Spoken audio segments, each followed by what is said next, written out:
حي على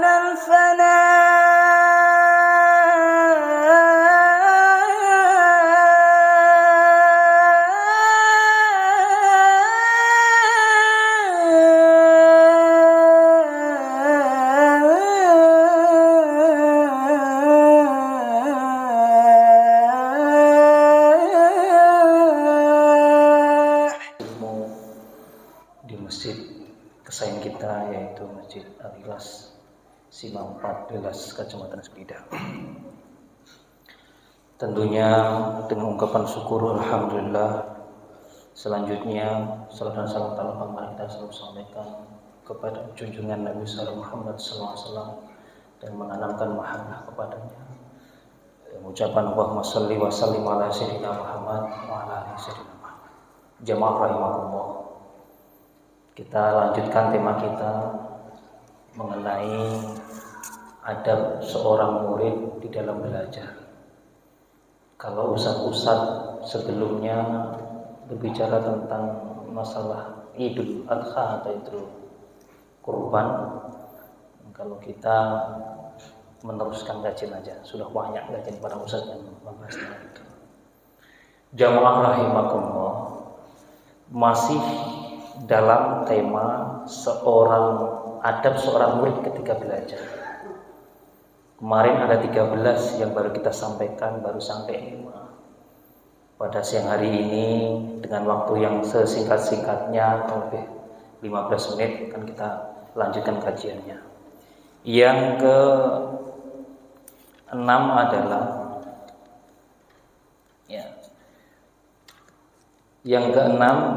Ida saraha mafudhoh.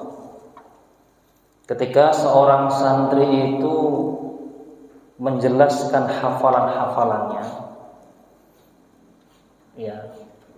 jadi kalau seorang santri menghafalkan ayat-ayat, menghafalkan hadis-hadis, kemudian mendapatkan iskal itu masalah di dalam hafalannya itu sendiri.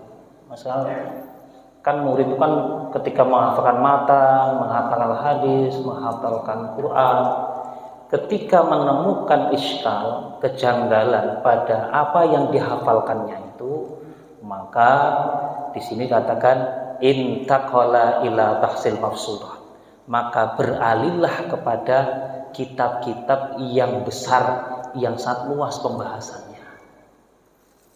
Jamaah rahimakumullah, hari ini banyak yang cukup hanya hafal saja hadisnya, cukup hafal Qurannya, namun tidak dijelaskan dari mana keterangan itu, maka kita beralih kepada mafsud. Mafsud itu kitab-kitab yang luas pembahasannya. Jamaah rahimahullah. Kemudian yang ke-7, ayyal zama halaqata syaikhi. Seorang murid itu harusnya dan sepatutnya ikut halaqahnya guru. Makanya Imam Syafi'i belajar kepada Imam Malik bin Anas Darul Hijrah, itu ikut halaqahnya. Jadi kalau seandainya murid-murid sekarang yang hanya menyaksikan di medsos, itu nggak ikut halaqah, hanya menyimak saja. Tapi halaqahnya hadir di majelis, tahu gimana khilqahnya, bagaimana karakternya, bagaimana seorang guru itu harus di majelis. Makanya nanti ketika kita melihat banyak akhir-akhir zaman ini manusia nggak mau hadir di majelis, masjid-masjid kosong, majelis ilmu kosong semua. Dia hanya menyampaikan, hanya mendengar dari medsos-medsos yang ada. Memang pada abad 5.0 itu abad namanya society. Society adalah bersosial. Jadi ketika kita mau berhubungan kepada orang lain yang jauh di sana, itu cukup dengan menggunakan medsos kita, cukup dengan menggunakan teknologi kita. Jadi kalau kita sekarang ngaji ini, yang melihat sekian banyak orang bisa lihat. Namun alangkah baiknya orang yang terdekat-dekat dengan lingkungan majelis harusnya datang, dan sepatutnya seperti itu. Imam-imam dulu kita mendatangi majelis. Makanya hendaknya meskipun kita di abad 5.0 yang penuh dengan sosial ini, Semua bisa kita pesan, semua bisa kita datangkan, namun masalah ilmu hendaknya sepatutnya hadirlah di majelis ilmu itu sendiri. Karena barokahnya banyak. Maka teringat kaul dari Sufyan Ats-Tsauri, ini dari tabi'in. Apa katanya? La yazalu aliman. Tak henti-hentinya seorang alim itu tidak apa? Ma talabal ilma. Terus belajar terus. Memang harus tak henti-hentinya. Terus belajar. Dan kita harus selalu menjadi orang alim, harus. Fa idza dhanna alima qad alima faqad jahula. Ketika dia menyangka dirinya paling benar, menyangka dirinya hebat, maka disitulah faqad jahula, nampak bodohnya. Maka silakan para jamaah belajar terus. La yazalul mar'u alima.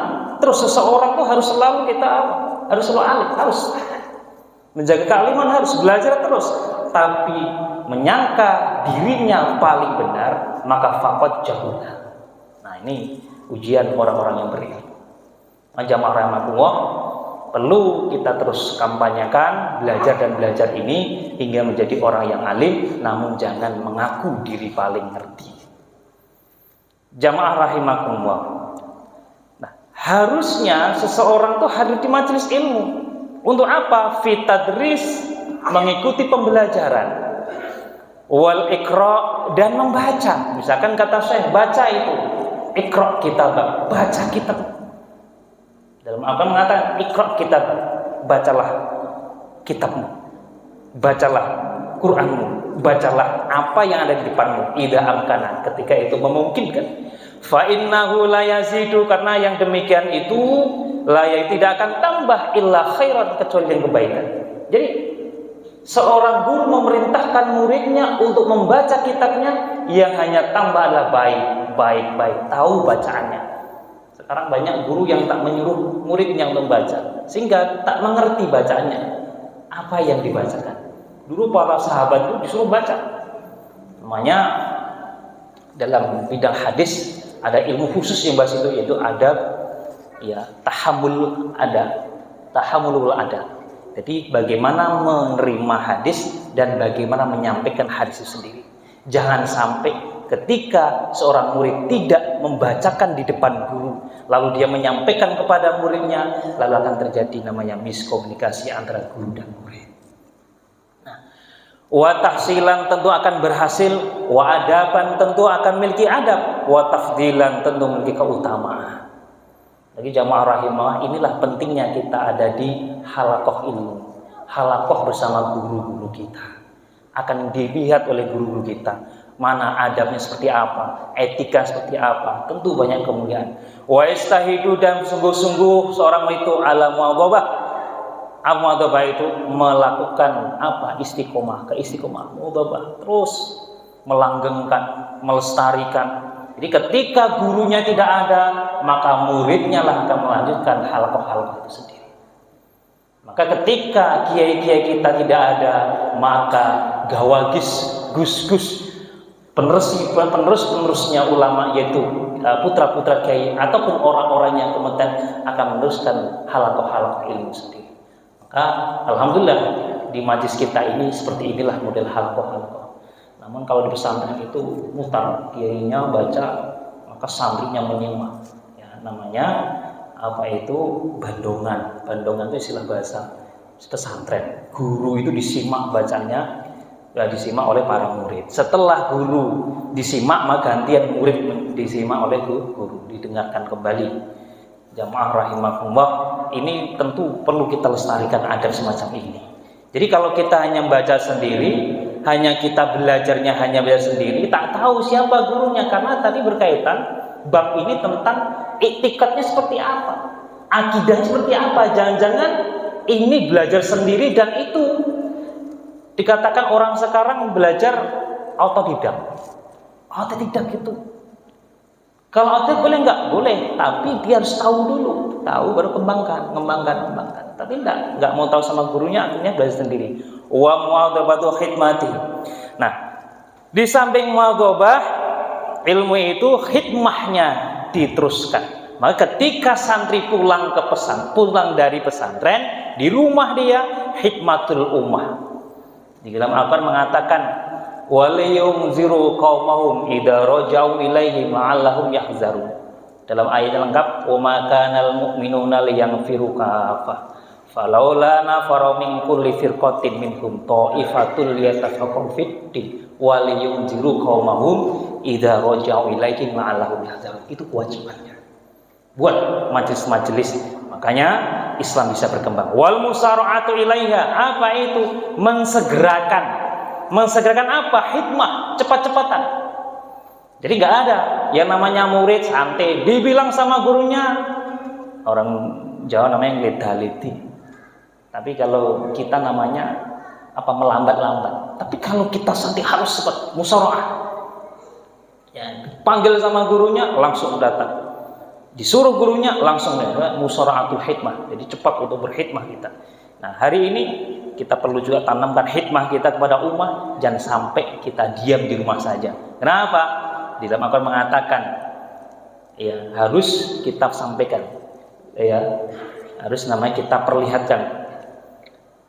Arsal rasulahu bil huda wa dinil haq liyudhiru ala dini kulli, agar tampak ini, biar orang melihat wa kafa billahi syahida. Kalau seandainya orang tak melihat, cukuplah Allah menjadi syahidnya, musyahadahnya hanya Allah Subhanahu wa taala. Apa yang kita lakukan, liyudhiru ala dini wa kafa billahi syahida. Jamaah rahimakumullah. Fa inna zalika yasibu, ketika itu dilakukan, serius dilakukan, ya dengan semangat syarafan, dia akan memiliki kemuliaan tinggi. Jadi kalau murid, insya Allah akan menjadi kemuliaan, akan memiliki kemuliaan yang akan datang, yang akan dipanennya di kemudian hari. Jamaah rahimakumullah, mungkin hanya ini disampaikan, sudah sekitar 15 menit. Mudah-mudahan berkah manfaat kita. Kita continue terus istiqomah, mughadhabah, khidmah pada umat, dan muhadabah pada ilmu-ilmu para ulama-ulama kita jaga terus. Amin amin ya rabbal alamin. Demikian dari saya, wabillahi taufiq. Assalamualaikum warahmatullahi wabarakatuh.